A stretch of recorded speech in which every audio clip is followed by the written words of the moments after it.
Hey, Scott Connor here. I work at the Mission Running Well store, the best one, and I'm here to talk about cross-country spikes. I've been a cross-country coach, or was a cross-country coach for over 20 years, and like to think I know what I'm talking about. First off, let me tell you guys what is cross-country, because it's probably the one sport you're least familiar with. Cross-country is like a road race in a park or a golf course. You might have 200, maybe more runners in a single race, all competing in a 5K, typically at the varsity, at the 5K level. And one thing I used to tell my kids when they were asked what's the difference between cross country and track, I always tell them, well, it's kind of hard to get lost on track. So anyway, but so it's a various surfaces they run across, uphills, downhills, rain, shine, whatever. The spikes are for racing only. So they don't need those for practice.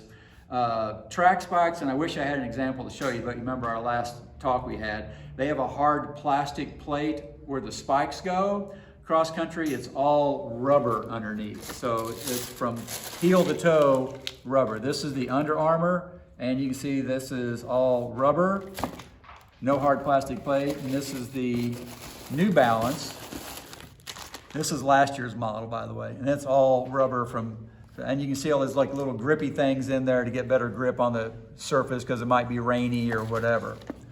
They're a little heavier than track spikes, but not significantly. And also, we made this point during track, is that cross-country spikes, you can use them for track. It's really hard to use a track spike for cross-country because cross-country, that hard plastic plate, you tend to slide on things because there's no grip to it. So you're better off getting cross-country spikes for both cross-country and track, because if you get track spikes, you're probably going to need cross-country spikes also. The brands we're going to carry Under Armour, which will be new to us, and this is our current model. We're going to get a restock of New Balance, which we don't have in yet. We're also going to carry Brooks, and we used to carry Brooks in the past, and we're going to get the Brooks in. And we're also going to get Saucony in, and they're not in yet either. Since they are for the same event, everybody's running the same course, same event, you don't have to worry about like specialties, like there's no middle distance, long distance, field events.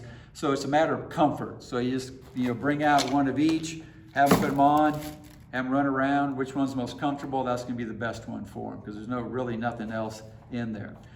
As far as the spikes go, remember the spikes are called pins.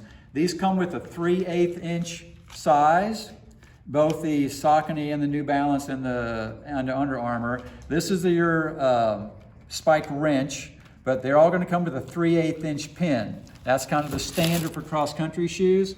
If the course is going to be real muddy or it's been raining a lot, we do have replacement 1/2 inch spikes. We do have the replacement 3/8 spikes, so if they want that standard spike if they lose a spike during a race or something. And we also have 1/4 inch spikes. These might be used if the terrain is really hard, it's compacted, it hasn't rained in a while, or they're going to cross roads in the race. So sometimes, since you're in a park, you might have to cross a road shortly, or a gravel area, something like that. So that's another choice. Legally, they can wear up to 1 inch, which I've never seen anybody do, but if they're that compelled, they can go up to 1 inch. Hope that answers all your questions about cross-country spikes, and do your best and have fun out there. Thank you.